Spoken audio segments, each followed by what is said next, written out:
कार्यक्रम के पुण्यार्चक हैं श्री विनोद काला, श्रीमती किरण काला, श्री राहुल काला, श्रीमती पूजा काला, कंदर्प खुशबू काला, श्री रितुम काला, श्रीमती कल्पा काला, देवांगना व देविका काला, श्री सौरभ काला, श्रीमती अनुजा काला, आगम व स्वरा काला, समस्त काला परिवार Kolkata, Shantinath detergent private limited Kolkata.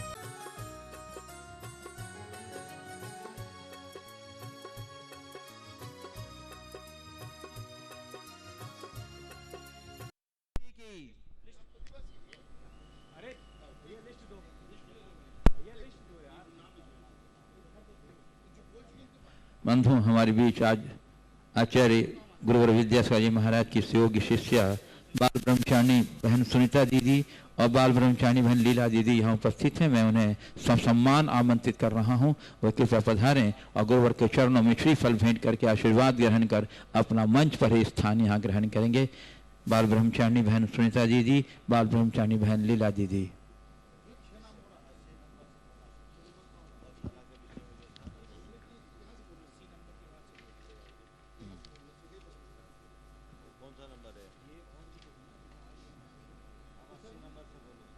बंधुओं, प्रवेश के प्रारंभिक क्षणों में ही पूज्य गुरुदेव ने स्थानीय गौशाला के सुव्यवस्था हेतु एक योजना रखी थी कि जिसके अंतर्गत एक दिन की राशि 5100 रुपया दे करके आप अपना सौभाग्य सुरक्षित कर सकते हैं वर्ष में एक दिन के लिए। और इस प्रकार से गुरुदेव की भावना थी कि 365 दिन के नाम यहाँ आ जाने चाहिए। मुझे अत्यंत प्रसन्नता है कि लोगों ने बहुत उदारता के साथ गुरुदेव की भावना को लिया है। बहुत सारी स्वीकृतियाँ आ गई हैं। कई नामों की घोषणा मैं पूर्व कर चुका हूँ और जो नई स्वीकृतियाँ आई हैं मैं उनके नामों की घोषणा कर रहा हूँ।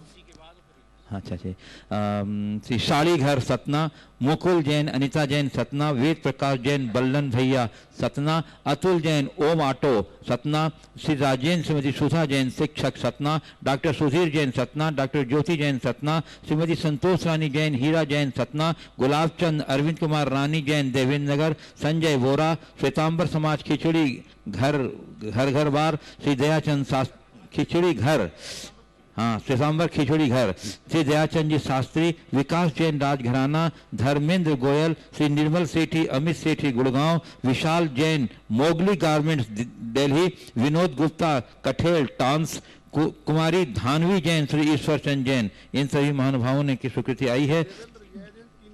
हाँ, और बंधुओं श्री देवेंद्र जी जया जैन, कहाँ के हैं ये? देवेंद्र जैन जया जैन सतना के, इन्होंने वर्ष में 3 दिन के लिए अपनी स्वीकृति दी है। बहुत बहुत आपकी उदारता सम्मान बंधु। और मदन लाल जैन बोलना है, मदन लाल जी जैन, ये पारस ट्रेडर्स, इन्होंने प्रतिवर्ष 1 दिन की स्वीकृति दी है। अजय सिंह जी अज्जू, इन्होंने भी 1 दिन की स्वीकृति दी है। इंजीनियर अनुज जैन वासुपुर जिनालय, उन्होंने भी 1 दिन की स्वीकृति दी है। प्रवीण जैन मीनू पीटीसी, कलिक सिद्धार्थ रुपेश, श्री फौजदार दक्षिण क्या रे फौजदार, और श्री उर्मिला जैन नर्स, अशोक चौधरी, इन सबों ने 1-1 दिन की अपनी स्वीकृति दी है। बहुत बहुत प्रति वर्ष 1 दिन की स्वीकृति दी है। इस प्रकार से स्वीकृतियों का क्रम अभी जारी है। 365 का अंक अभी पूरा हुआ नहीं है। जिन लोगों ने अपनी स्वीकृति दी है गौशाला के लिए, एक फॉर्म तैयार हुआ है, वो आप फॉर्म यहाँ से लेकर के उस फॉर्म को आपके पास फॉर्म पहुंचा दिया जाएगा। आप वो फॉर्म भर करके अपना संकल्प पत्र कमेटी को सुपुर्द कर देंगे। इसके माध्यम से आप और कमेटी दोनों संपर्क में रहेंगे हमेशा के लिए। हाँ, और जिनको लेना है स्वीकृति और देना है वो अभी भी यहाँ से प्राप्त कर सकते हैं फॉर्म, और फॉर्म भर करके शीघ्रता से आप कमेटी पास संपूर्ण करा दीजिए। नंबर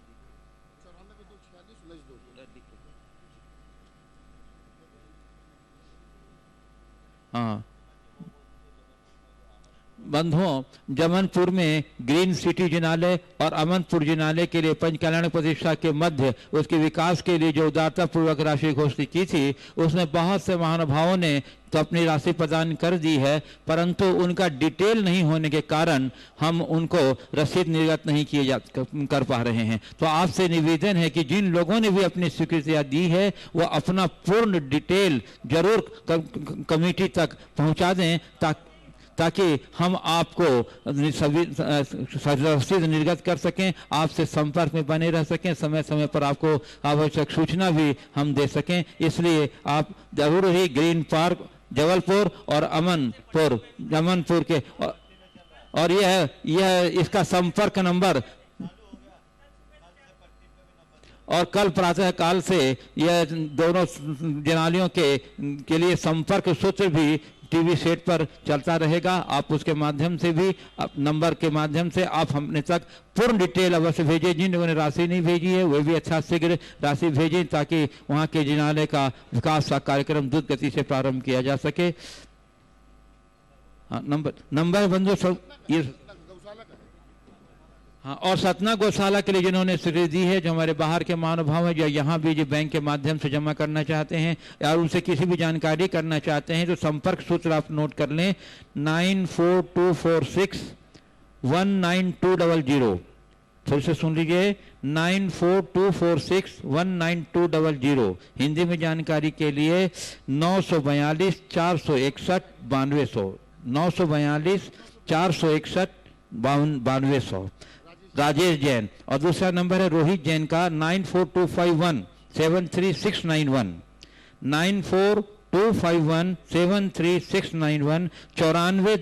251 73691 73691 श्री रोहित जैन। इन दोनों नंबर संपर्क सूत्र के माध्यम से आप अपनी सारी जानकारी हमारे तक दे सकते हैं। एक नाम अभी और आया है देवेजी जैन खजुराहो ट्रांसपोर्ट सतना, इनने भी एक दिन की स्वीकृति दी है। चलिए, और बंधुओं मैंने आपसे कल भी निवेदन किया था कि पूज्य गुरुदेव के पूर्व प्रवास के आपके पास यदि कोई चित्र है, फोटोग्राफ्स है, तो आप यहाँ हमारे कार्यालय या कमेटी तक आप उसे प्रेषित करें ताकि उसके माध्यम से हम कुछ जो आवश्यक कार्यक्रम आगे बढ़ाना चाहते हैं उसके माध्यम से बढ़ा सकेंगे। और उसके उपरांत अवलोकन के उपरांत आपको चित्र वापस कर दिया जाएगा। इसलिए जिनके पास भी गुरुदेव के संबंधित आपको किसी भी प्रकार का फोटोग्राफ्स है 91, 98 और 2004 के चातुर्मास से संबंधित, आप अवश्य कमेटी तक उन फोटोग्राफ्स को पहुंचाएं। श्री अजय द्विवेदी एडवोकेट, इन्होंने भी एक दिन के लिए अपनी स्वीकृति दी है गौशाला के लिए। हम आपको उनके सम्मान में जैसा तालियां भी बजा दी जय द्विवेदी के लिए। बहुत बढ़िया बंधु, गुरु चरणों के अनन्य भक्त। अजय द्विवेदी से मैं अनुरोध कर रहा हूं आपकी भावना सम्मान के श्रीफल चढ़ा के आशीर्वाद दे दीजिए अपने उदारता का। अजय से अजय द्विवेदी जी एडवोकेट।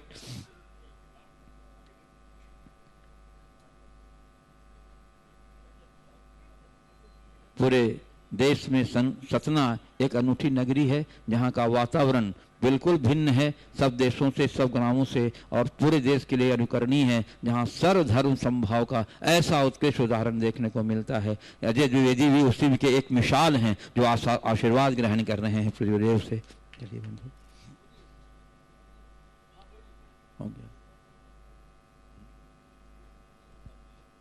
हाँ, और अब मैं आमंत्रित कर रहा हूँ हिंदू पर्व समन्वय समिति के प्रमुख श्री उत्तम बनर्जी साहब को कि वो आए और अपने उद्गारों से हम लोग को ऊर्जा प्रदान करें। श्री उत्तम बनर्जी साहब भावना अपनी प्रकट करेंगे, अपनी भावना। हाँ, एक नाम, हाँ श्री कोमल चंद जैन रीवा वालों ने भी एक दिन की स्वीकृति भेजी है। बहुत बहुत सादर धन्यवाद। श्री उत्तम बनर्जी आ रहे हैं। मंगल जी गहलोत मुंबई, हाँ मंगल जी गहलोत मुंबई, उन्होंने भी वो आए और गुरुवर चरणों में श्रीफल भेंट के आशीर्वाद ग्रहण करें। और श्री उत्तम बनर्जी जो हिंदू पर्व समिति के प्रमुख हैं अपनी भावना उपस्थित कर रहे हैं हम लोगों के समक्ष। एक बार इनके सम्मान में तालियों का उदान दे करके इनके सम्मान कर दीजिए बंधु। हरिओम। ऐसे इसके साथ ही साथ एसके जैन साहब जो कानपुर से, उन्होंने गौशाला के ट्रस्टी, इन्होंने इस गौशाला के लिए दो दिन की राशि उन्होंने प्रदान की है। बहुत बहुत साधुवाद।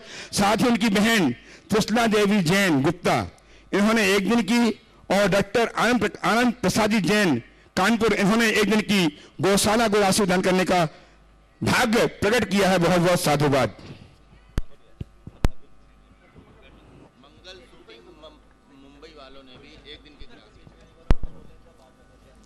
हरिओम। बोलो मुनिवर श्री प्रमाण सागर जी महाराज की, मुनिवर श्री हर सागर जी महाराज की जय। आज पूज्य मुनिश्री के ज्ञान प्रवाह का बोनस वाला दिन है, चौथा दिन, चातुर्मास का चौथा मास। और जैसा मुनिश्री ने कहा था कि 4 दिन में 4 मास का आनंद ले लीजिए, तो वास्तव में 3 मास का आनंद हम ले चुके हैं। और आज का जैसे मुनिश्री ने बताया था कि बोनस का दिन है, और आज मुनिश्री का आज यहाँ पर प्रवास है। और पिछले 4 दिनों से हम लोग जिस प्रकार से सतना नगर के वासी इस ज्ञान गंगा में हम जो है बड़े आनंद ले रहे हैं, सराबोर हो रहे हैं। यह ज्ञान गंगा, जैसा कि हम सब जानते हैं कि मुनिश्री की यह ज्ञान गंगा प्रतिदिन प्रवाहित होती है, और प्रातःकाल 8:50 से 10 बजे तक यह जहां भी रहते हैं मुनिश्री, वहां से ज्ञान गंगा प्रवाहित होती है। और हम सब इसको लाइव भी देख सकते हैं। और जो मुनिश्री यहाँ पर आए और सतना समाज ने जिस प्रकार से यहाँ हम सबके साथ जो है इस पंडाल में आकर और इस ज्ञान गंगा में हमने सबने डुबकी लगाई है, तो निश्चित ही हमारे जीवन में एक बड़ा परिवर्तन और आने वाले अनेक वर्षों के लिए एक नई ऊर्जा और प्रेरणा यहाँ पर प्राप्त हो रही है। मुनिश्री ने एक जो पहले पिछले बार जब आए थे मुनिश्री, तब आपने दयोदय गौशाला की स्थापना करवा के और पशु दया का एक ऐसा अभियान प्रारंभ किया था। वह अभियान इस बार और विशाल रूप में यहाँ आया है। और जिस प्रकार से कि योजना बन रही है कि वहाँ पर भवन आदि का निर्माण, और उसके लिए प्रतिदिन गौ सेवा का हम सब ने संकल्प भी लिया है। अभी और संकल्प करने वालों की आवश्यकता है। और इस संकल्प के साथ मैं भी महाराज श्री पहले अभियान से ही जुड़ा हुआ था। और मेरे जब पहले मुनिश्री ने आह्वान किया था, तो मेरे बेटे का जन्म दिवस जो पड़ता है जनवरी में, तो उस दिन से मैं गौ सेवा करता हूँ। अब मुनिश्री में बताना चाहूँगा कि मेरा बेटा जन्मना शाकाहारी है। एक बहुत अच्छी घटना है। जब मैं मुनिश्री से संपर्क में नहीं था, उसके पहले उसका जन्म हुआ था, तो अन्नप्राशन जो होता है सब हम लोग के सबके यहाँ होता है, और अन्नप्राशन की प्रक्रिया चल रही थी। मैं पहले से ही शाकाहारी था, उसके गर्भाधान जब हुआ था तब मैं शाकाहारी था। लेकिन हमारे परिवार में, आप सब जानते हैं, बंगला परिवार में मांसाहार और मछली होती है, चलती है। और अन्नप्राशन में भी उसको खिलाने की विधि होती है। तो वो विधि जब मामा करते हैं, तो मेरे साले साहब से वो उनको अन्नप्राशन करा रहे थे। पहले उन्होंने उनको चटनी चटाई, बेटे ने ऐसे लपर लपर खा लिया, सब्जी चटाई उसने खा लिया, खीर चटाई उसने खा लिया। लेकिन जब मछली का शोरबा मुंह पे रखा तो उसने थू करके फेंक दिया। ये दृश्य मेरे जीवन का महाराज श्री बहुत आध्यात्मिक फल है वो जीवन का, कि यदि हमारे जीवन में अगर हम कोई संकल्प करें तो संतान वैसे होती है। तो इसलिए मैं उस बेटे के जन्मदिन के दिन जो है गौ सेवा करता हूं। और इस अभियान में रमेश भाई, मैं तो पहले से शामिल हूं। अब जो बढ़ी हुई राशि है 5100 रुपए, वो मेरे तरफ से, और इस सतना समाज से मैं अपील करना चाहूंगा कि यह अभियान में हम सब सम्मिलित हों। बहुत पवित्र काम है गौ सेवा, हम सब जानते हैं गौ सेवा से ही राष्ट्र सेवा का मार्ग प्रशस्त होता है। तो इस मार्ग को मजबूत करके सतना दयोदय, और सतना वैसे भी गौ सेवा का केंद्र है महाराज जी। यहाँ पर दयोदय के अलावा भी अनेक गौ सेवा के यहाँ पर केंद्र बने हुए हैं सतना जिले में। और आज सायंकाल अपने शंका समाधान सत्र में यहाँ पर गौ सेवा आयाम जो राष्ट्रीय स्वयंसेवक संघ चलाता है, उसके कार्यकर्ता यहाँ आने वाले हैं। और वो गौ सेवा के जो प्रांत प्रमुख हमारे प्रचारक हैं, वो भी जैन हैं, राजकुमार जी जैन। वो आए थे, शायद अभी आए कि नहीं आए, आज शाम को आएंगे। तो यह प्रक्रिया सब जगह चल रही है, और इस प्रक्रिया में हमको बल देना चाहिए। और हम सब इस गौ सेवा अभियान से जुड़े। पूज्य महाराज श्री से हमने निवेदन किया है, अभी वो निवेदन स्टैंडिंग है, लेकिन आपके प्रवास के जो चौथा दिन आज पूर्ण हो रहा है, और हम चाहेंगे, वाह, हमारे पप्पू भाई श्री कमलजीत सिंह जी सेठी जी ने भी एक दिन की जो है सेवा आपने भी प्रेषित की है।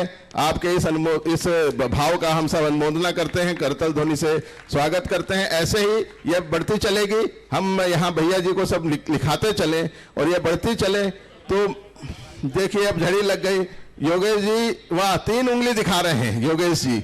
एक तो उन्होंने पहले दिन ही कर दिया था वहां पर, और यहाँ पर अब वो 3 दिन की सेवा करने वाले हैं। हमारे अध्यक्ष श्री रामाता चमड़िया जी भी इशारा कर रहे हैं, उनकी तरफ से भी भाई साहब लिखते जाइएगा। हमारे मणिकांत महेश्वरी जी, हमारे टीम के संयोजक श्री लखन केसरवानी जी और हमारे टीम के सबसे युवा सदस्य जायसवाल जी, आप सबके ने जो है और यह सेवा का संकल्प लिया है और यह संकल्प बहुत अच्छा है। आज शाम को भी हम अपील करेंगे, सबसे जन समुदाय ज्यादा रहता है, इस संकल्प में हम सब सहभागी बने। देखिए डॉक्टर सिरूमल जी वहां, वो देखिए वहां से, तो यह जो है अभी बहुत अच्छी ये प्रचलन चला है। और हमारा सतना शहर महाराज जी अब आने वाले जब अगली बार आप आएंगे तो गौ सेवा का बड़ा केंद्र आपको यह मिलेगा।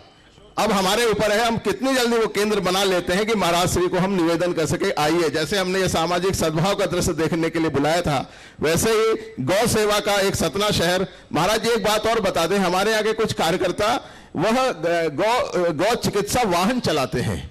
कहीं भी यदि सूचना मिलती है कि कहीं गौ आहत हुई है कहीं पर किसी कारण से, तो वह तुरंत हमारे कार्यकर्ता वाहन लेके जाते हैं और हमारे संजय शाह जी उस व्यवस्था से जुड़े हुए हैं और तुरंत वाहन लेके जाते हैं और वहां पर गाय को लेना, उनको भोजन देना, उनको ले जाकर चिकित्सा कराना, इस प्रकार के तमाम काम यहाँ पर हो रहे हैं महाराज जी। और ये कहीं ना कहीं आपके द्वारा स्थापित उन परंपराओं को ही आगे बढ़ाने का है। तो मैं विषय को ज्यादा नहीं लूंगा। और महाराज जी से कल जो निवेदन किया था, अभी उन्होंने कितना निवेदन स्वीकार किया है या नहीं किया, या उनके ऊपर है, संत हैं, उनके साथ हम सिर्फ निवेदन कर सकते हैं। उनका आशीर्वाद हमें भौतिक रूप से या आगे चल के सूक्ष्म रूप से ऑनलाइन के माध्यम से कैसा मिलता रहेगा, यह हम आगे जानेंगे। प्रभु श्री के चरणों में, मुनि श्री के चरणों में शत शत नमन एवं नमोस्तु करते हुए वाणी को विराम देता हूं। हरिओम।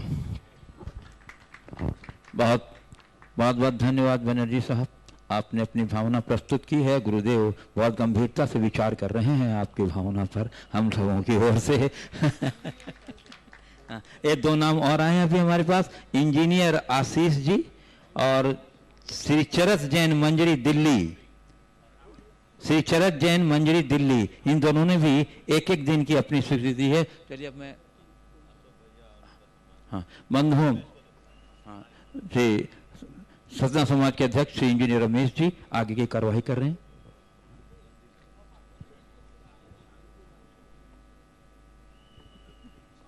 बहुत ही हर्ष का विषय, एक बहुप्रतीक्षित सतना में वेदी बनी हुई थी चांदी का, उसमें श्री जी को विराजमान होना था। वो कार्य परम पूज्य मुनि श्री के आशीर्वाद से, मुनि श्री की उपस्थिति में संपन्न हुआ, भव्यता के साथ संपन्न हुआ। और इस कार्यक्रम को भव्य बनाने में जो अद्भुत भूमिका रही है, प्रशंसनीय भूमिका रही है बाल ब्रह्मचारी दशम प्रतिमाधारी श्री अशोक भैया जी की, और उनके साथ में थे श्री सुदर्शन पंडित जी। समाज उनका सम्मान करना चाहती है। समाज बंधुओं से निवेदन है, हम हालांकि दशम प्रतिमाधारी बाल ब्रह्मचारी अशोक भैया जी का क्या सम्मान करेंगे हम, लेकिन उनका सम्मान करके स्वयं गौरवान्वित होते हैं, अपने आप को गौरवान्वित महसूस करते हैं। निवेदन है कार्यकारिणी के सदस्यों से तिलक और श्रीफल भेंट कर अपने आप को गौरवान्वित महसूस करें। आदरणीय बाल ब्रह्मचारी अशोक भैया जी, साथ में सुदर्शन पंडित जी आप अपनी तालियों का उदान देख करके अपने अभिवादन में दे दीजिए बंधु। ऐसे निष्प्रही साधक तिलक और श्रीफल भेंट कर, तिलक लगाकर श्रीफल भेंट कर सम्मान करें। इसी बीच एक स्वीकृति आई है, मंगल जी पंडित सुदर्शन पंडित जी का भी समाज बंधु सम्मान करें।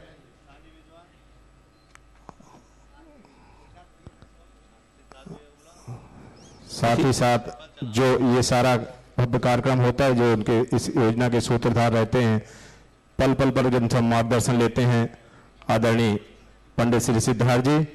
समाज इनसे ही जितना सीखती है, समाज इनसे ही सीख कर आगे बढ़ती है। समाज बंधुओं से निवेदन है कृपया पंडित सिद्धार्थ जी का, और इनके साथ साथ पंडित महेश जी जिनके निर्देशन में कार्यक्रम संबंध हुआ, पंडित दयाचंद जी, पंडित सुरेश चंद जी। अभी पंडित दयाचंद जी आ गए हैं, पंडित सुरेश चंद जी शायद अभी इस सभागार में नहीं है। पंडित दयाचंद जी का भी, जो जैन स्कूल के प्राचार्य भी हैं, उनका भी समाज बंधु सम्मान करें। पंडित दयाचंद जी का बंधु। इस बीच 2 स्वीकृति और आई है हमारे पास, मंगल जी गहलोत, मंगल शूटिंग्स मुंबई, श्री संजीव माहेश्वरी, माहेश्वरी स्वीट्स सतना, इन दोनों महानुभावों ने एक एक दिन की स्वीकृति दी है। बहुत बहुत साधुवाद आपको। गौसभा के इसके पुनीत कार्य में जो भी सहयोग बनी रहे, जैन समाज उनका हार्दिक अभिनंदन करती है, हार्दिक स्वागत करती है। और अब मैं बाल ब्रह्मचारी दसम प्रतिमाधारी अशोक भैया जी से विनम्र अनुरोध करूंगा कि इस क्षण में हम लोगों को अपने उद्गार से संबोधित करके याद करें। बाल ब्रह्मचारी अशोक भैया जी।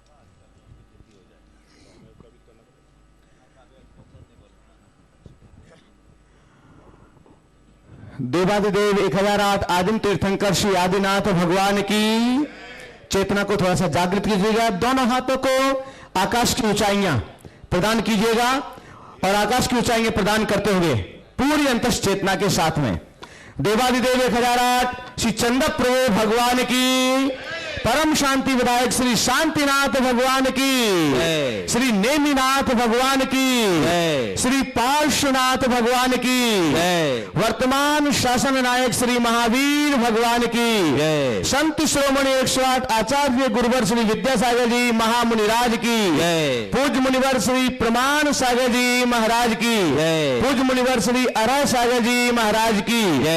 बंधुओं, हम सभी लोग जानते हैं सतना का यह समय जो आपको मिला हुआ है, ये महाराज श्री के पड़ाव का समय था। वे लगातार गुरु चरण से सिद्ध चरण, सिद्ध भूमि तक की लंबी यात्रा पर चल रहे हैं और यह जो प्रवास अल्पकालिक आपके लिए प्राप्त हुआ है, यह छोटा सा प्रवास भी सतना के इतिहास में एक बड़ा, बहुत बड़ा कार्य करके जाएगा।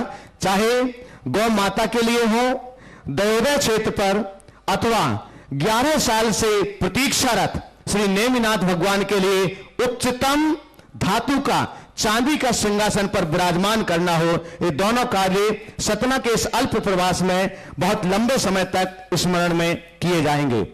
बंधुओं, हम सभी को विदित है और महाराज श्री ने भी 1-2 दिन पहले कहा हुआ था आपके बीच कि अल्पकालिक ही प्रवास है, लेकिन इस दुख से उबरने के लिए हम उनके साथ हों, गुरु सन्निधि में, गुरु चरणों के साथ हम जुड़ें।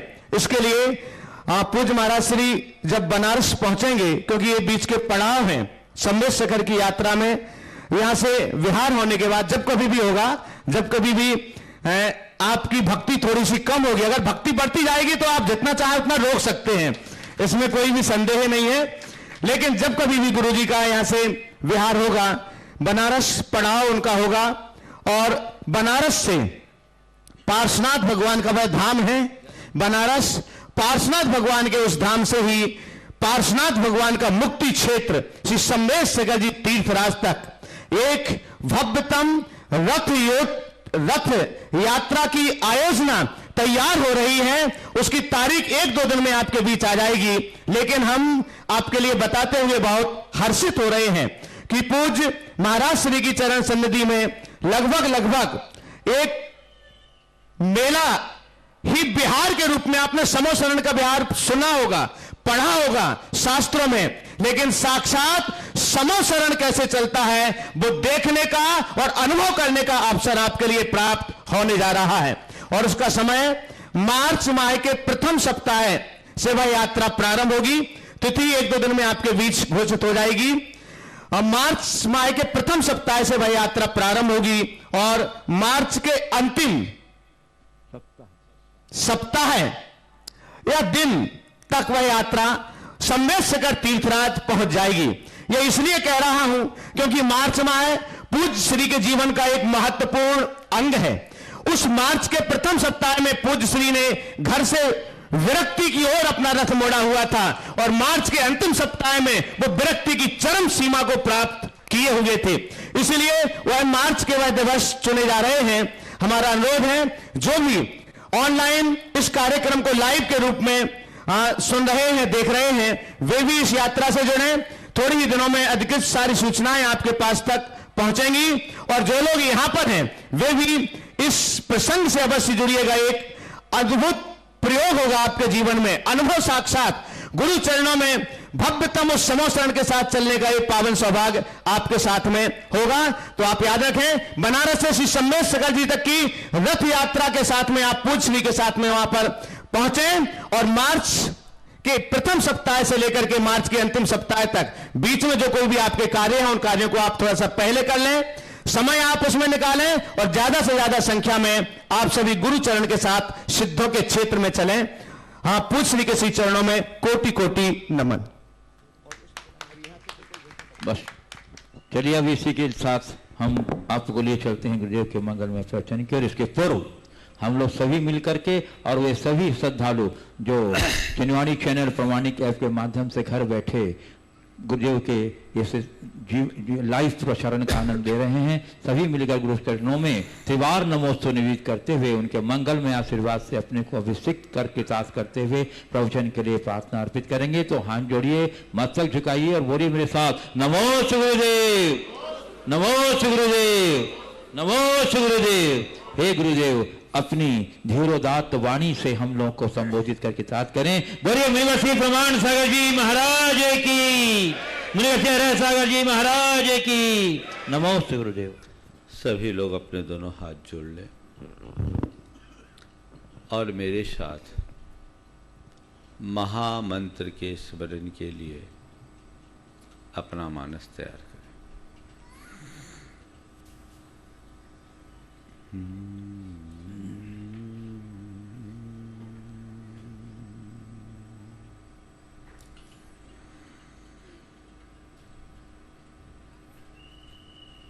नमो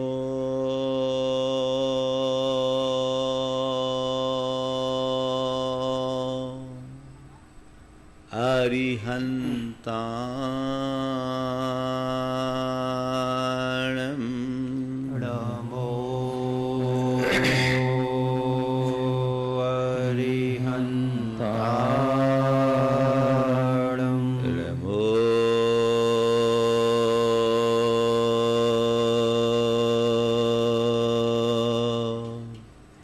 सिद्धाणं,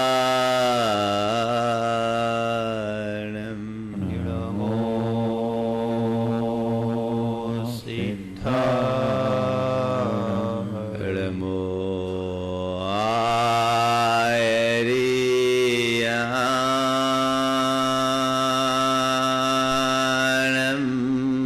नमो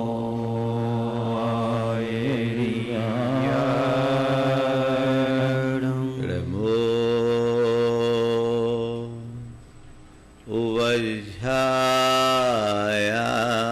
उवज्झायानं, नमो वज्झायाणं, नमो लोये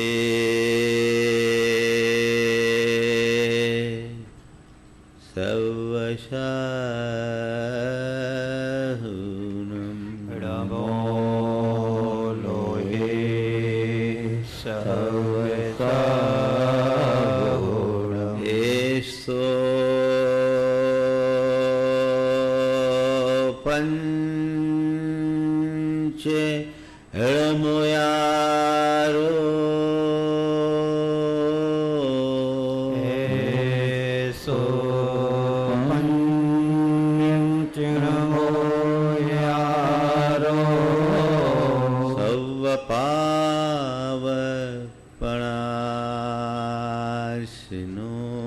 सर्वपावपणाशिनो,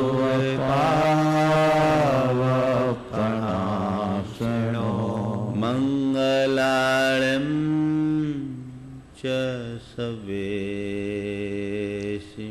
मङ्गलार्णं च सवेशिं, पढ़ेमं होय मंगलम्। देवं होय मंगलम्। जय बोलो देवादिदेव 1008 श्री भगवान महावीर स्वामी की जय जय जय, अहिंसा परमो धर्म की जय जय जय, परम पूज आचार्य गुरुवर श्री विद्यासागर जी महाराज की जय जय जय, परम पूज्य 108 मुनिवर श्री प्रमाण सागर जी महाराज की जय जय जय। परम पूज्य 108 मुनिवर श्री अरहत सागर जी मुनिराज की जय जय जय। नमोस्तु गुरुदेव। आज की तिथि भारतीय संस्कृति के इतिहास की बड़ी महत्वपूर्ण तिथि। आज की तिथि में जैन धर्म के आद्य प्रवर्तक भगवान ऋषभ देव को निर्वाणोपलब्धि हुई।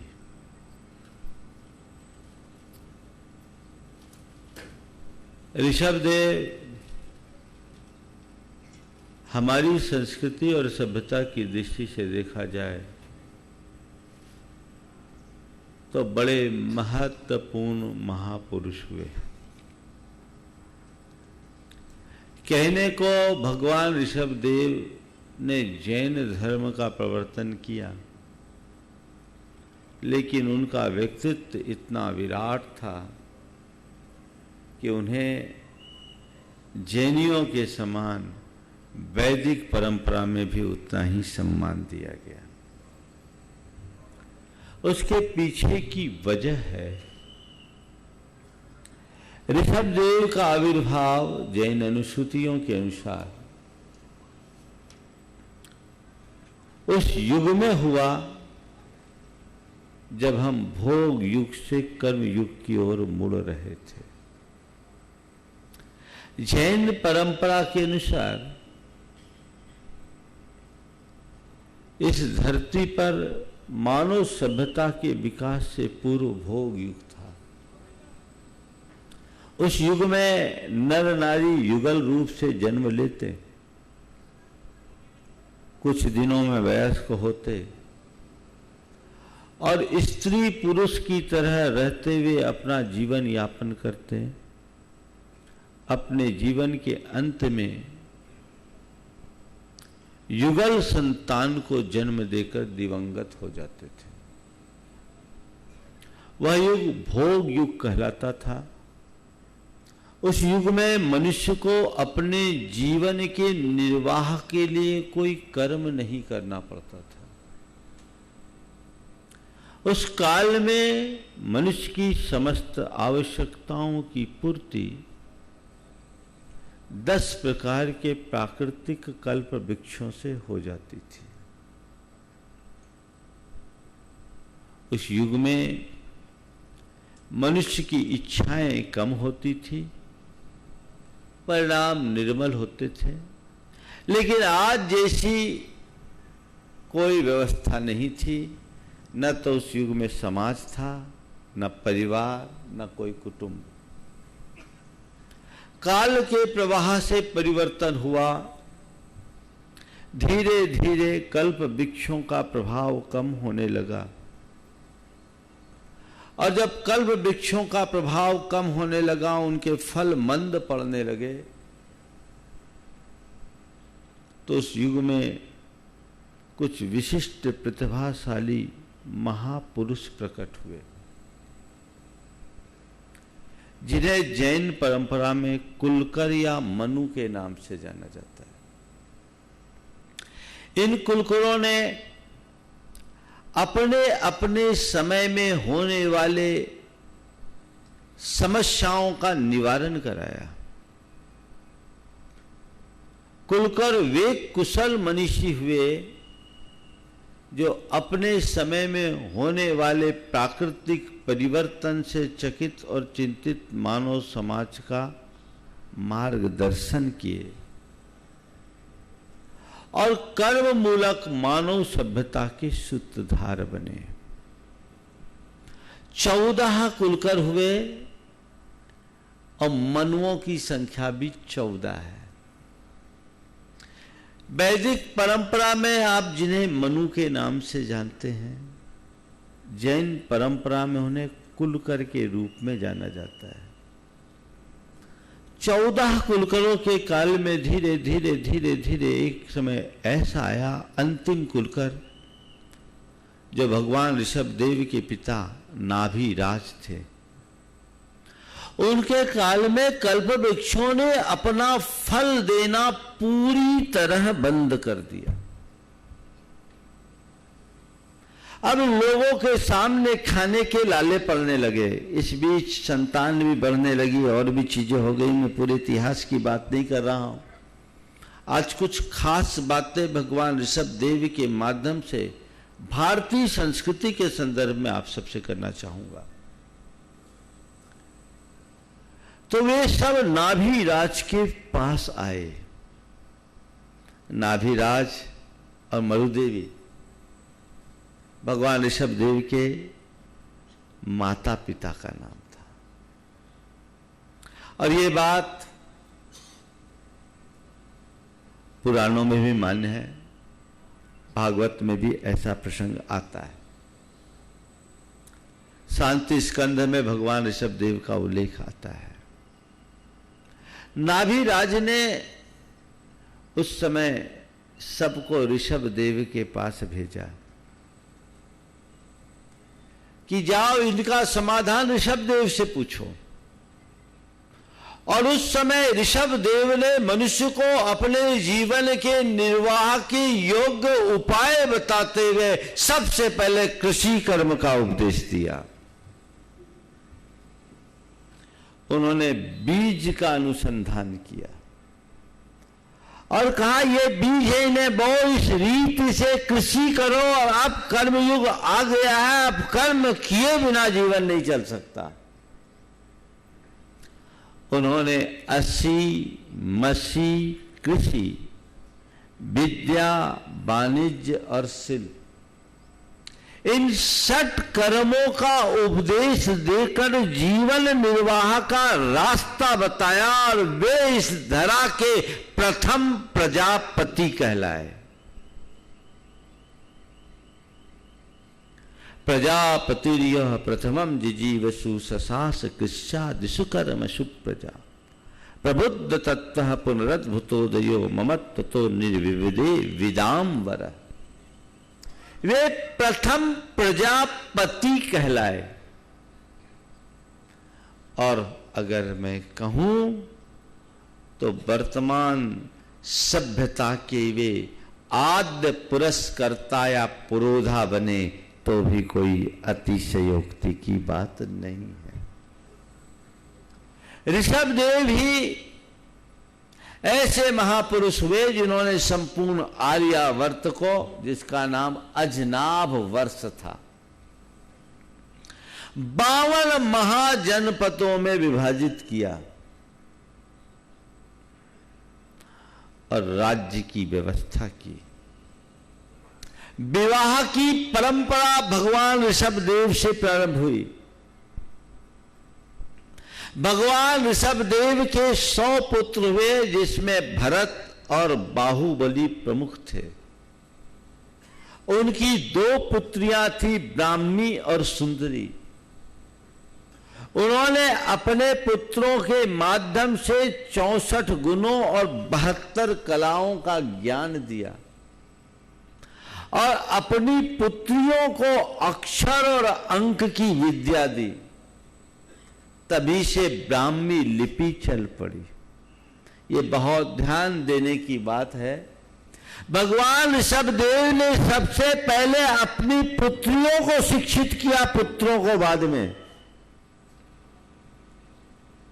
पुत्रियों को उन्होंने अक्षर और अंक विद्या दी और पुत्रों को तो नृत्य और युद्ध का कौशल सिखाया, शस्त्र विद्या में निपुण किया। तो उसी से आज ब्राह्मी लिपि चलती है। और भगवान ऋषभदेव के ज्येष्ठ पुत्र भरत जो चक्रवर्ती हुए, जिनके नाम से इस अजनाभ वर्ष का नाम कालांतर में भारत वर्ष पड़ा, वो भरत भगवान ऋषभदेव के ज्येष्ठ पुत्र थे। भगवान ऋषभदेव ने लंबे समय तक जीवन यापन किया, लेकिन एक दिन राजसभा में नीलांजना नाम की नृत्यांगना की नृत्य करते हुए हुई आकस्मिक मृत्यु को देखकर उन्हें वैराग्य हो गया। उन्होंने दीक्षा ली। भगवान ऋषभदेव का जन्म अयोध्या में हुआ था और उन्होंने दीक्षा धारण की और दीक्षा धारण करके उन्होंने तप किया। प्रयागराज में उन्हें केवल ज्ञान की उपलब्धि हुई। कहते हैं प्रयागराज में आज भी एक बोधि वृक्ष है, बट वृक्ष में उसके नीचे ध्यान करके आया हूं। अद्भुत शांति मिलती है, बिल्कुल संगम पे ही है त्रिवेणी जहां बहती है, अद्भुत जगह है। और उन्होंने पूरे देश में भ्रमण करके धर्म तीर्थ का प्रवर्तन किया, लोगों को जीने का रास्ता बताया। और आज की तिथि में माघ बदी चतुर्दशी के दिन कैलाश पर्वत से उन्हें निर्वाण की प्राप्ति हुई। ये ऋषभदेव का संक्षिप्त जीवन परिचय है। लेकिन मैं बात कह रहा हूं ऋषभदेव के अवदानों की। ऋषभदेव का अवदान इतना ऊंचा था कि उन्हें सभी भारतीय परंपराओं ने सम्मान दिया। जैन परंपरा में तो ऋषभदेव को आद्य प्रवर्तक के रूप में पूजा ही जाता है। वेदों में भी ऋषभदेव का अनेक सा स्तुति परक उत्कीर्तन देखने को मिलता है। डॉक्टर गोकुल प्रसाद जैन के शोध लेख के अनुसार अकेले ऋग्वेद के 141 ऋचाओं में भगवान ऋषभदेव का स्तुति परक उल्लेख मिलता है। ऋषभो उसहो ऋषभ अरहन आदि ऋचाएं वेद की भगवान ऋषभदेव की महिमापूर्ण व्यक्तित्व को रेखांकित करती है। इसके अलावा अनेक पुराणों में, भागवत में तो है ही, उन्हें आर्हत मत का प्रवर्तक कहा गया। और उसके अलावा वराह पुराण, कूर्म पुराण, विष्णु पुराण आदि अनेक पुराण ग्रंथों में भगवान ऋषभदेव का उल्लेख है। एक संदर्भ में पढ़ रहा था, उसमें एक वैष्णव पुराण का उल्लेख करते हुए बहुत अच्छा श्लोक मिला। उसका मूल स्रोत तो मुझे नहीं मिल पाया, लेकिन वो श्लोक जरूर उद्धृत करने योग्य है। वहां लिखा, अष्टषष्टिषु तीर्थेषु यात्रायाम यत् फलम भवेत्। अष्टषष्टिषु तीर्थेषु यात्रायाम यत् फलम भवेत् आदिनाथस्य देवस्य स्मरण मात्रेणापि तद् भवेत्। वैदिक परंपरा में 68 तीर्थ माने जाते हैं और 68 तीर्थों की यात्रा का जो फल मिलता है वह आदिनाथ के स्मरण करने मात्र से हमें प्राप्त हो जाता है। मैं कई बार चिंतन करता हूं, दार्शनिक दृष्टि से देखा जाए तो जैन और वैदिक परंपराएं परस्पर विरोधी है। क्योंकि जैन परंपरा पुरुष को प्रमाण मानती है और वैदिक परंपरा वेद को प्रमाण मानती है। जैन परंपरा किसी अनादि सिद्ध भगवान को नहीं मानती। जैन परंपरा आत्मा से परमात्मा होने की बात करती है और वैदिक परंपरा में वेद को अनादि माना गया और एक अनादि सिद्ध परमात्मा की मान्यता है। दार्शनिक बात मैं कह रहा हूं। दर्शन की दृष्टि से दोनों भिन्न भिन्न परस्पर विरोधी, लेकिन इसके बावजूद भगवान ऋषभदेव का वेदों में और पुराणों में उल्लेख इस बात का प्रमाण है कि वे दोनों परंपरा को बराबर रूप से मान्य थे, क्योंकि वे मानव सभ्यता के पाद्य पुरस्कर्ता थे, पुरोधा थे। तो ऐसे भगवान ऋषभदेव का आज निर्वाण दिवस है। मैं उनकी शिक्षा से संबंधित 4 बातें आज के संदर्भ में करूंगा। सबसे पहला उनका सूत्र है कर्म योगी बनने का। मनुष्य को कर्म योगी बनना चाहिए, कर्म कांडी नहीं। कर्म योगी वह है जो उद्यमी है, पुरुषार्थशील है, हर कार्य को तत्परता के साथ करना जानता है। उन्होंने कहा तुम मनुष्य हो तो तुम्हें चाहिए अपने जीवन को इतना सबल और सक्षम बनाओ, कला गुणों में इतना निपुण और निष्णात बन जाओ कि तुम्हें कभी किसी के आगे हाथ फैलाने की जरूरत न पड़े। सत्कर्म का उपदेश इसी बात का द्योतक है, जो हमारी उद्यमिता को बढ़ाता है। जीवन के निर्वाह के लिए उद्यम अत्यंत जरूरी है। और उन्होंने जो शिक्षा दी, हम जब अक्षर ज्ञान पढ़ते हैं तो क ख ग से शुरू होता है। इसका मतलब क्या? पहले क फिर ख। इसका मतलब है पहले कर्म करो फिर खाओ। हमें पहले क पढ़ाया जाता है, फिर ख की बात आती है। इसका मतलब कर्म करो फिर खाओ। जो मनुष्य अकर्मण्य है, सच्चे अर्थों में वो बड़ा पामर है। कर्मनिष्ठ होना चाहिए, उद्यमी बनना चाहिए, क्रियाशील होना चाहिए, जीवन में एक अलग प्रकार का उत्साह भाव बना के रखना चाहिए।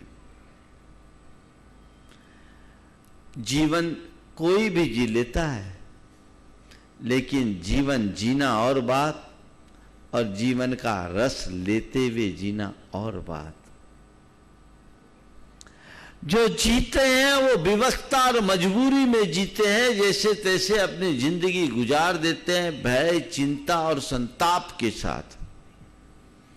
लेकिन जो कर्म योगी होता है वो जीवन को गुजारता नहीं, जीवन में कुछ करके गुजरता है। हमें जैसे तैसे जीवन गुजारना नहीं है।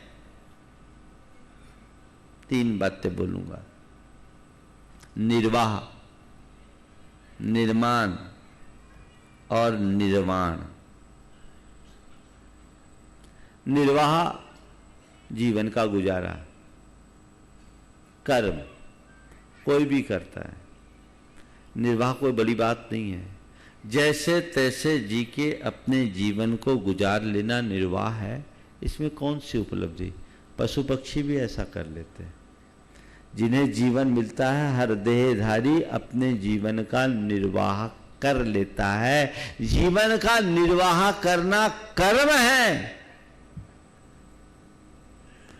और जीवन के निर्वाह के साथ जीवन का रस लेना कर्म योग। भगवान ऋषभदेव ने कर्म की बात नहीं की, उन्होंने कर्म योग की बात की।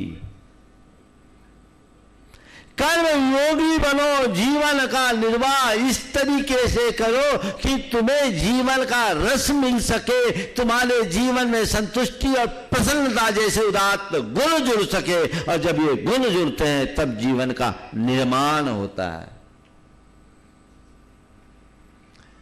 जैसे तैसे जीवन को गुजारना निर्वाह है, और जीवन में जीवन मूल्यों को आत्मसात करके आगे बढ़ जाना जीवन का निर्माण है। निर्वाह और निर्माण में उतना ही अंतर है जितना कि मिट्टी और मंगल कलश में। मिट्टी तो मिट्टी है, मिट्टी की तरह जी के क्या किया, एक दिन तो मिट्टी में मिल जाओगे। पर वही मिट्टी जब घट का रूप धारण कर मंगल कलश बनती है तो सारे जगत के लिए मंगल का प्रतीक बन जाती है। जीवन में कुछ अच्छा घटित करो जिससे जीवन का निर्माण हो।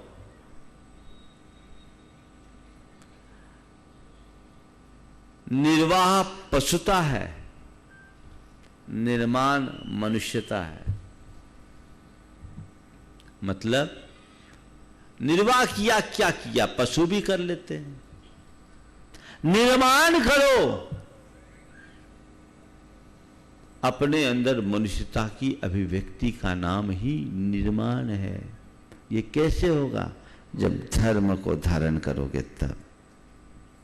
हमारे यहाँ कहा जाता आहार निद्रा भय मैथुनम च सामान्यमेतत् पशुभिर्नराणाम धर्मो ही तेषाम अधिको विशेष धर्मे हीना पशु भी समाना। अरे बाकी चीजें तो तुम में और जानवर में कोई अंतर नहीं। मनुष्य जीवन का वैशिष्ट धर्म के आचरण से होता है। जब तुम्हारे जीवन में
निर्वाह पशुता, निर्माण मनुष्यता और निर्वाण भगवत्ता है।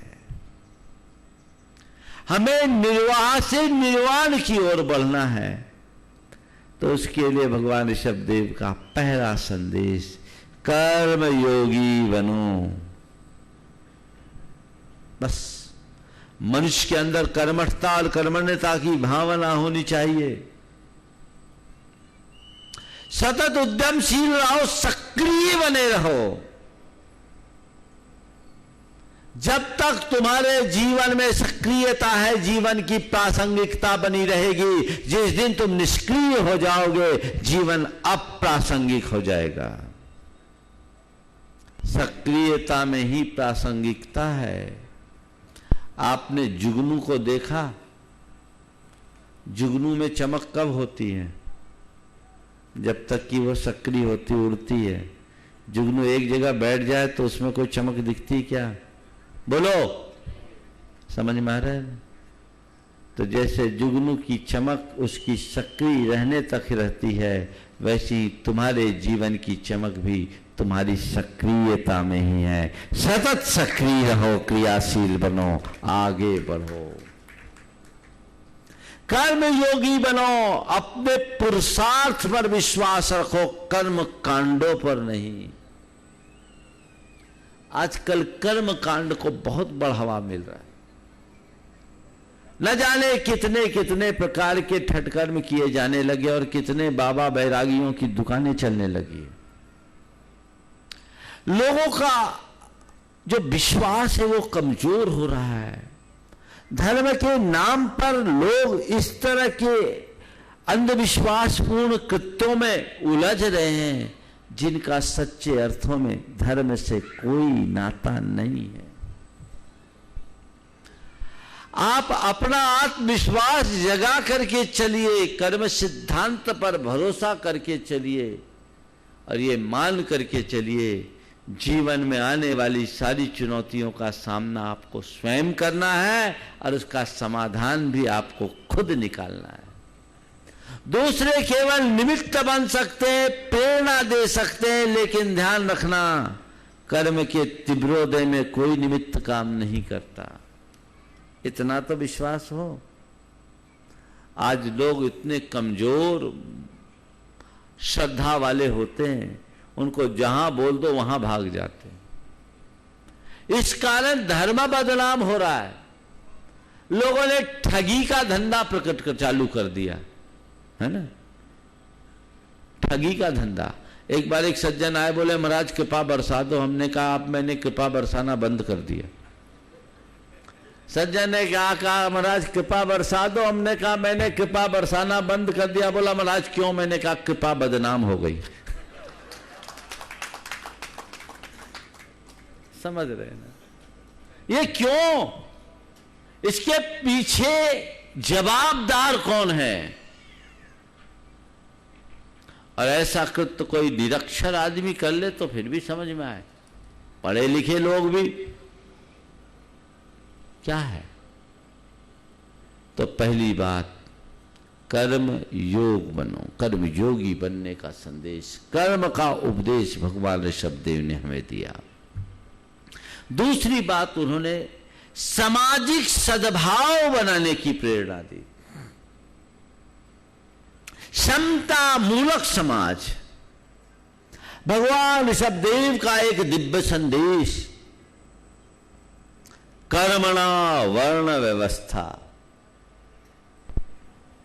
भारतीय समाज को आज इसकी सर्वाधिक आवश्यकता है, क्योंकि हम भारत के इतिहास को जब पलट कर देखते हैं तो वर्ण आश्रमों के कारण हमारे समाज में बड़ा भेदभाव हुआ और समाज के एक बड़े वर्ग को हमने दलित बना दिया, पतित बना दिया, उन्हें तुच्छ और अस्पृश्यता की दृष्टि से देखा। हमने एक ऐसी व्यवस्था बना दी कि जन्म से कोई ब्राह्मण है तो ब्राह्मण है, क्षत्रिय है तो क्षत्रिय, वैश्य तो वैश्य, शूद्र है तो शूद्र है। एक विशेष बात और बताऊं, भगवान ऋषभदेव ने तो 3 वर्ण की स्थापना की थी, ब्राह्मण थे ही नहीं। इतिहास की बात बोल रहा हूं, उसको समझना, और ब्राह्मण कहां है वो भी मैं बताऊंगा। भगवान ऋषभदेव ने 3 वर्ण बताए, क्षत्रिय, वैश्य और शूद्र। जो पद की रक्षा करे वो क्षत्रिय, जो व्यापार करे वो वैश्य, और जो शिल्प सेवा करे वो शूद्र। ये 3 वर्ण उन्होंने कर्म के आधार पर बताए थे। बाद में उनके ज्येष्ठ पुत्र भरत चक्रवर्ती ने इन तीनों वर्णों में जितने व्रती थे उनको छांटकर ब्राह्मण बनाकर चौथा वर्ण बना दिया। जब भरत चक्रवर्ती ने चौथा वर्ण बनाया और भगवान ऋषभदेव को बताया कि मैंने इन सबको छांट करके चौथा बना दिया, तो भगवान ऋषभदेव ने कहा तूने बड़ी गलती कर दी, बड़ी गलती कर दी। मैं ये जो बात कर रहा हूं, इतिहास की बात कर रहा हूं, मुझे ब्राह्मण वर्ग से कोई परहेज नहीं है। जो व्यवस्थाएं वो व्यवस्थाएं हैं, केवल जो बातें आई है वो बता रहा हूं। उन्होंने चौथे वर्ण की स्थापना कर दी।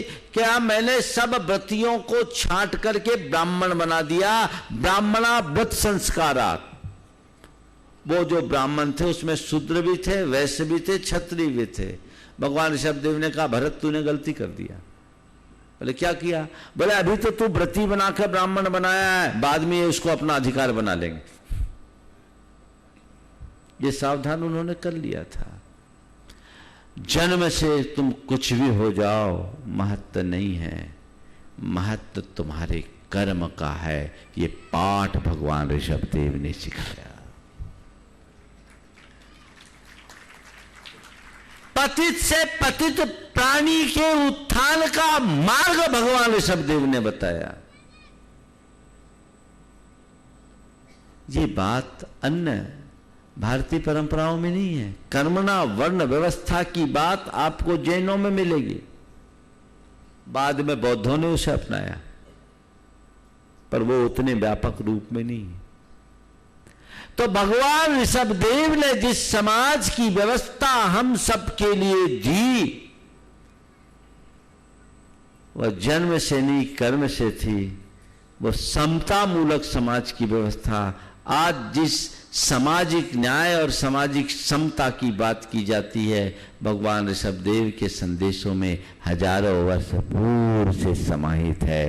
काश लोग उसे समझे, आत्मसात करे, तो हम भारत को बहुत आगे बढ़ाने में समर्थ हो सकते हैं, बहुत आगे बढ़ाने में समर्थ हो सकते हैं। मैं एक और रहस्य की बात करता हूं। आज जैनों में ज्यादातर आपको वैश्य दिखते हैं, लेकिन इनके इतिहास को पलट कर देखोगे तो आज जितनी जैन जातियां हैं ना, प्राय वो सब क्षत्रिय थे। और एक समय चारों वर्ण के लोग जैन धर्म का पालन करते थे।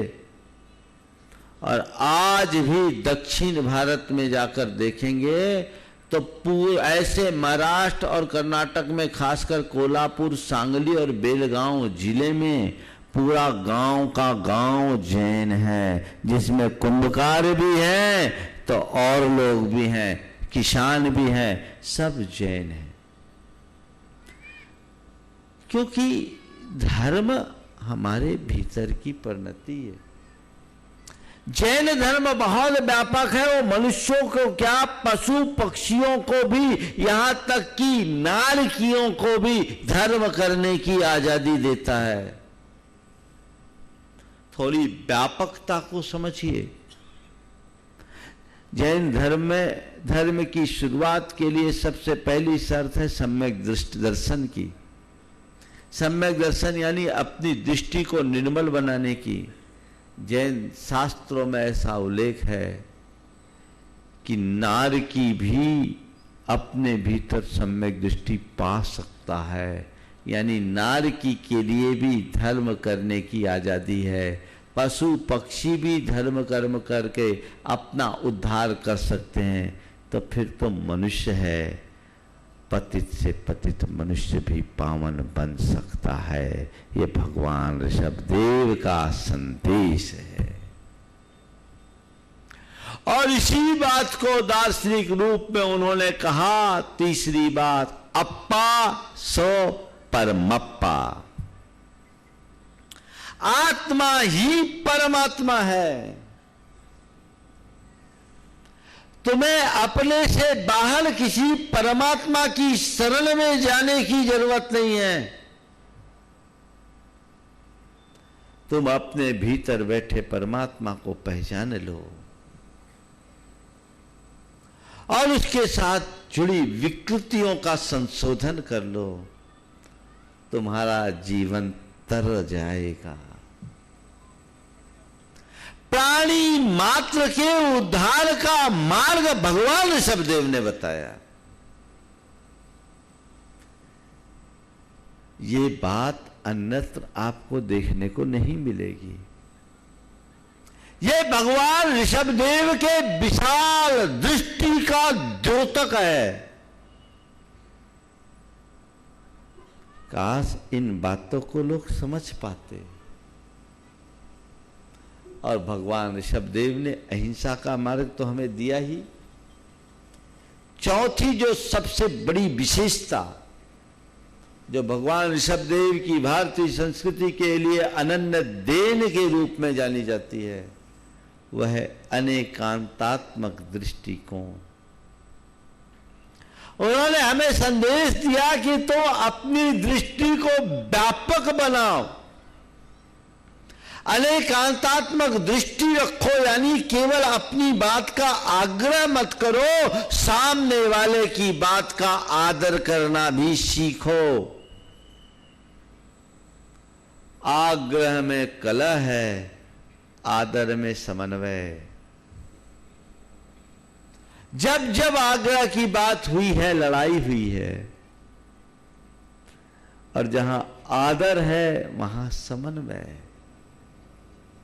तुम अपने विचारों में दृढ़ रहो, इसमें कोई मनाही नहीं, पर दूसरे के विचारों पर आघात मत करो, उन पर कटाक्ष मत करो, उनका भी उस रूप में आदर करो। तुम सही हो ये हो सकता है, तुम सही हो ये हो सकता है, पर तुम ही सही हो यह तुम्हारा भ्रम है। मेरी जगह मैं सही हूं तो अपनी जगह सामने वाला भी सही हो सकता है। एकांतिक आग्रह से ऊपर उठने की बात भगवान ऋषभदेव ने सिखाई, और आज सारे विश्व को इसकी सबसे ज्यादा जरूरत है। एक है ही, एक है भी। ही यानी बस मैं ही, भी यानी मैं भी। भी में सामने वाले की भी सहज स्वीकृति है, ही में सामने वाले की अस्वीकृति, इंकार का भाव है। हमें ही नहीं भी की ओर बढ़ना चाहिए। गुरुदेव ने बहुत अच्छी बात कही, ही से भी की ओर ही बढ़े चले हम लोग, और 6 के आगे 3 हो विश्व शांति का योग। ही की दृष्टि ना हो, भी की तरफ बढ़े।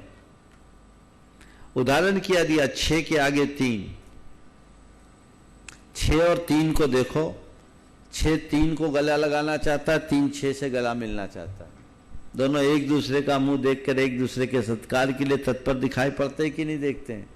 ये 63 है, 63 का योग है, लेकिन इसको पलट दो तो 36 हो जाता है। 3 6 को पीठ दिखाता है, 6 3 को पीठ दिखाता है। 36 का आंकड़ा, 36 का आंकड़ा। मैं दुनिया में 36 देखता हूं तो सतना में 63 दिखाई पड़ता है। जीवन के लिए यही जरूरी है। हमें 36 का आंकड़ा मिटाना चाहिए। पर क्या बताऊं, घर परिवार से भी एक बार एक सज्जन आए, बोले महाराज हमारी धन पत्नी से बिल्कुल नहीं, उनके साथी ने बोला महाराज इनकी आपस में बनती नहीं। तो मैंने पूछा कि शादी कुंडली मिला के की थी कि ऐसी? बोले 36 गुण मिले थे पर 36 का आंकड़ा। 36 गुण मिलने वाले के भी 36 के आंकड़े। इसलिए मैं आजकल कहता हूं कुंडली मिलाने से कोई मतलब नहीं है, मन मिला लो तो सब कुछ हो जाएगा। मैं कुंडली को महत्व नहीं देता, पर 36 का आंकड़ा घर से ही तो दुनियादारी में क्या चलेगा, ये हमें सोचना है। इसको हमें बढ़ा करके चलना चाहिए, थोड़ा बढ़ेगा। 36 का आंकड़ा नहीं, समझ गए? तो ये ही और भी, अनेकांत, वैचारिक सहिष्णुता का द्योतक। अपने विचारों में स्थिर रहो, पर सामने वाले के विचारों का भी सम्मान करो।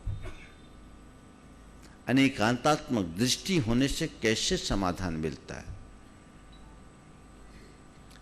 मैंने एक बार पढ़ा,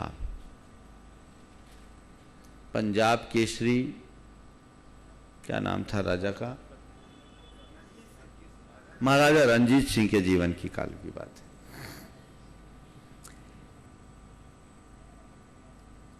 मुहर्रम का दिन था, ताजिया निकलना था। ताजिया कुछ ऊंचा था,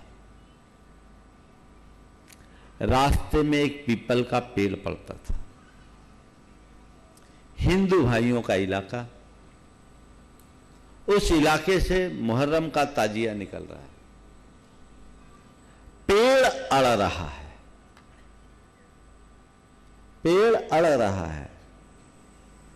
पेड़ को काटे बिना ताजिया निकल नहीं सकता।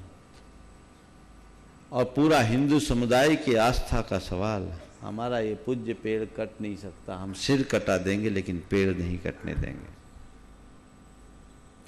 आमने सामने तलवारें लेकर लोग खड़े हो गए, कोई उपाय नहीं, क्या किया जाए? महाराजा के पास बात पहुंची, वो आए, उन्होंने कहा ना तो पेड़ कटेगा ना ताजिया झुकेगा, तो कैसे रास्ता निकले? पर रास्ता निकलेगा, तुम्हारा भी मान, ना पेड़ कटेगा ना ताजिया झुकेगा, रास्ता खुलेगा। कैसे खुलेगा? उन्होंने कहा आप दोनों लोग 200 कदम पीछे जाइए। हिंदुओं का समूह भी 200 कदम पीछे गया और मुसलमानों का समूह भी 200 कदम पीछे गया। जब सब पीछे गए, उन्होंने सैकड़ों मजदूर बुलाए, बोले गड्ढा खोदो। गड्ढा खोदा, जमीन खोद दिया, धरती नीचे हो गई, ताजिया नीचे हो गया, पेड़ भी बच गया और ताजिया भी निकल गया। ये अनेकांतात्मक दृष्टिकोण। अगर वो किसी एक पर बल देते तो खून खच्चर होता, दोनों को संभाल लिया, सब कुछ अच्छा हो गया। आज युग को इसकी ही आवश्यकता है। मेरा सो खरा, ये ठीक नहीं, खरा सो मेरा, ये ठीक है। मैं ही सब कुछ नहीं, तुम भी। बस ये समन्वयात्मक दृष्टिकोण अगर लोगों के अंदर विकसित हो जाए तो आज जाति, पंथ, धर्म और संप्रदाय के नाम पर होने वाले झगड़े ही समाप्त हो जाए। लेकिन इन सब के पीछे की मूल वजह हमारे मन का ईगो है। वो पलता रहता है और ईगो के कारण टकराव आता है। यदि अनेकांतात्मक दृष्टिकोण हो तो कहीं कोई कठिनाई नहीं, बड़ी बड़ी लड़ाई भी चुटकियों में दूर हो जाए। पत्नी पति की किसी बात से नाराज हो गई और धमकी देते हुए कहा, तुम ज्यादा कुछ करोगे तो मैं मायके चले जाऊंगी। अक्सर यही धमकी मिलती है और क्या। पत्नी नाराज हुई और कहा, ज्यादा तुम करोगे तो मैं मायके चले जाऊंगी। पति ने बात संभाली, कहा ठीक है तुम मायके चले जाना, मैं भी कुछ दिन ससुराल हो आऊंगा और पप्पू भी इस बहाने ननिहाल घुमाएगा। मामला पलट गया। जो मायका है वो ससुराल भी है और ननिहाल भी है। इतनी तो बात समझ में आनी चाहिए। बस बहुत अंतर है। थोड़ी सी सोच रखो, पिता पुत्र दोनों एक थाली में भोजन करते थे। बेटा एक दिन नाराज हो गया और कहा, पापा कल से मैं आपके साथ खाना नहीं खाऊंगा। पिता पुत्र दोनों एक थाली में खाना खाते थे और बेटा नाराज हुआ, कहा पापा कल से मैं आपके साथ खाना नहीं खाऊंगा। पिता ने बात संभाला, कहा बेटा कोई बात नहीं, मैं तुम्हारे साथ खा लूंगा। बस इतनी सी तो समझ चाहिए। यही अनेकांत है और ये भगवान ऋषभदेव की अनन्य देन है। समाज को इसकी जरूरत है, भारत को नहीं सारे विश्व को इसकी जरूरत है। वसुधैव कुटुंबकम की युक्ति को हम इसी तथ्यों के बल पर चरितार्थ कर सकते हैं और कोई रास्ता नहीं है। तो भगवान ऋषभदेव के बहाने आज जो मैं आपको संदेश दिया हूं, आप कर्म योगी बनने का लक्ष्य रखिए, कर्मकांडी होने से बचिए, सामाजिक सद्भाव को अपने जीवन का आदर्श बनाइए, अपनी आत्म क्षमताओं को समझिए, आत्मा सो परमात्मा, इस पर अपना ध्यान रखें और अनेकांत मूलक जीवन जीने का अभ्यास बनाए तो बहुत कुछ काम हो सकता है। आज बोनस का दिन था। आप लोगों ने 4 दिनों में भरपूर लाभ लिया और निश्चित इस लाभ में आपने अपना पुण्य बढ़ा लिया है, इसमें कोई संशय नहीं। कल उत्तम भाई ने निवेदन किया था। निवेदन तो आप सबका था, खड़ा उनको कर दिया था। आज भी निवेदन है और उत्तम का निवेदन तो उत्तम ही होता है और उत्तम का फल भी उत्तम मिलता है। आप लोगों ने निवेदन किया है, मैंने विचार के लिए उसे स्वीकार दिया है। इस कार्यक्रम के पुण्यार्चक थे श्री विनोद काला, श्रीमती किरण काला, श्री राहुल काला, श्रीमती पूजा काला, कंदर्प खुशबू काला, श्री रितुम काला, श्रीमती कल्पा काला, देवांगना व देविका काला, श्री सौरभ काला, श्रीमती अनुजा काला, आगम व स्वरा काला, समस्त काला परिवार Kolkata, Shantinath detergent private limited Kolkata.